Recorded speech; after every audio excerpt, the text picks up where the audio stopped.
Job says, I look and I go forward, but he, speaking of God, he is not there, and backward, but I cannot perceive him.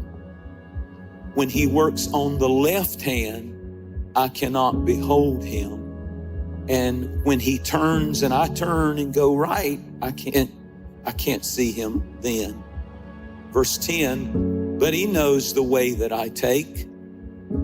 When he has tested me, I shall come forth as gold.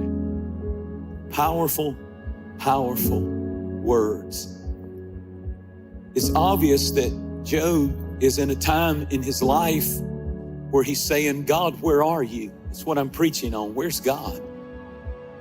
He's saying, God, where are you? He's saying, I'm searching, I'm looking, I'm going forward, backwards, left, and right, and I cannot find, perceive, or see you at all. You seem unconcerned, absent, and silent when I need you the most. He had lost his family, his children. He had lost his wealth. He had lost his health. He had lost his friends. He had lost everything good in his life. And now in chapter 23, he's lost his God. He's lost his God. You know, when things go wrong in your life and you are wondering, where is God? Where is God in all this? Where are all those things that Pastor preach about? Maybe you have had a bad diagnosis from the doctor. Maybe, you know, you have a problem in your family and things seems to be like, where is that blessing that God promised us? Where is that breakthrough and I prayed for? I want to tell you something. Even when things don't seem to be working in your favor, God is working behind the scenes.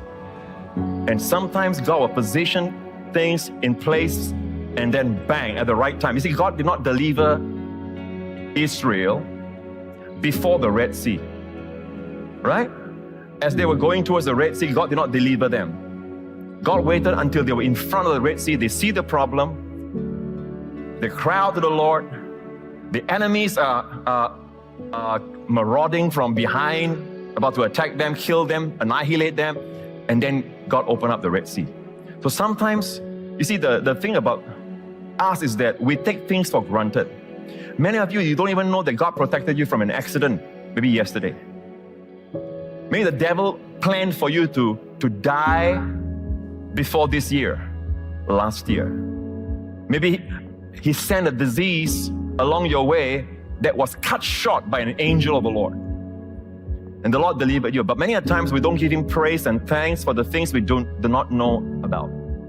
If God protected Israel all the way, you know, we talk about protection, and I wrote a book on protection. So I believe in divine protection, but many a times we don't call upon the Lord, or we don't thank him for a protection or a deliverance or a help rendered. We only give thanks for those that we know. I mean, that's when you really hit the place about as low as you can go, when you can't find, you feel like you're God abandoned. The absence of God is unexplained. He's not there. God, where are you? Listen to his description. He said, behold, I go forward, but he is not there. In other words, he's saying, you know, I didn't turn back when I got in hard times. I didn't quit. I kept going forward. I'm hurting. I don't understand. I don't know what's going on, but I'm not a quitter. I didn't abandon my faith. I haven't given up. I'm moving forward, but he's being honest and he's saying, I went forward. I'm waiting. Everybody told me, you know, hold on, God's coming. And he said, I'm going forward and I don't see him anywhere out there. And I haven't quit. I haven't given up. I'm still moving in the right direction. But he said, I don't see God. He said, I just don't see him. I just keep going through it. I'm using trivial things here because if we think about it in too epic of a fashion, you won't allow yourself to locate your Lazarus.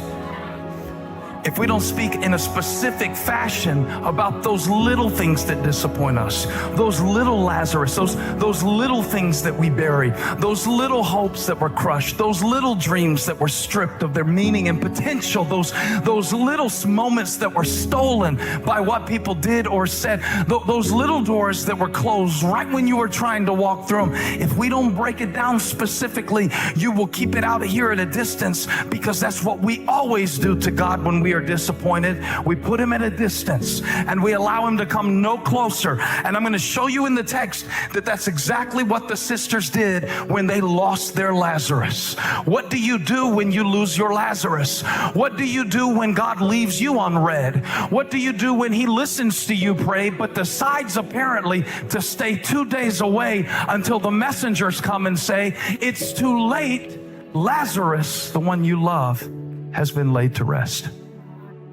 And is there anything in my past? Is there anything back there? Is there anything in my birth or my heredity? Or, is there anything in my genes? Or what? How in the world? He goes back and he can't find any peace and any answers. He goes forward. He doesn't see much hope. He doesn't see any change. I'm still trying. Then he really takes a turn. He said, I went left. Did you see that? He said, I turned left. In other words, I'm going way out in left field.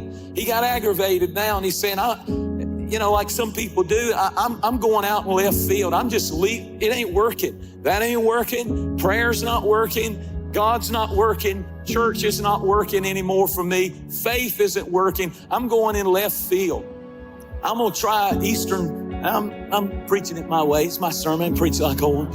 I'm going to try Eastern religion. I'm going to try Buddha. I'm going to try Muhammad. I'm going to try this. I'm going to try spiritualism. I'm going to try nature. I'm not going to church. I'm going in left field. I'm going to try something new.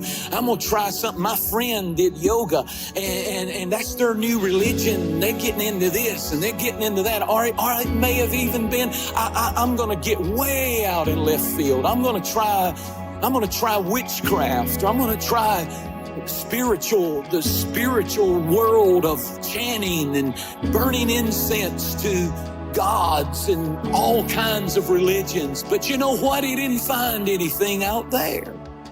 And then he said, lastly, I turned back right. I turned back right.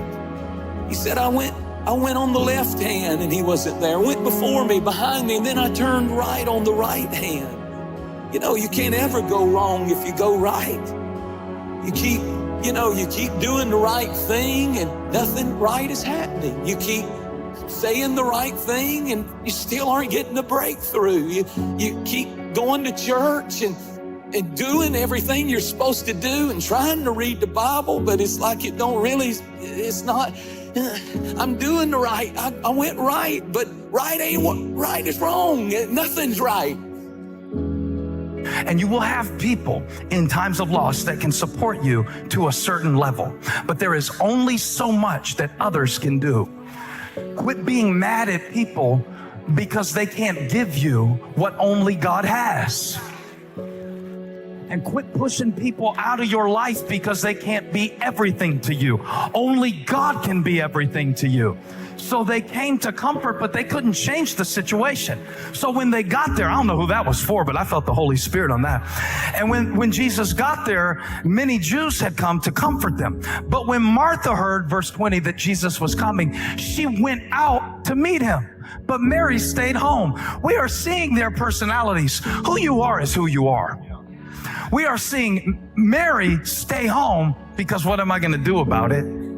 We are seeing Martha meet Jesus at the gate of the village because I'm not even sure if I want him to come back to my house. I'm not cooking nothing today. The kitchen is closed today. You can have some DoorDash today. I hope you got Uber Eats, Peter, because I'm not feeding none of y'all today. And she met him, watch this, sobbing at the gate, weeping at the gate, mad at the gate. As Lazarus' hope went down and he eventually was dead and his body decomposed, according to the Jewish superstition, within 3 days, the breath could come back to the body and the process could be be reversed. But now that hope is gone because it's the fourth day.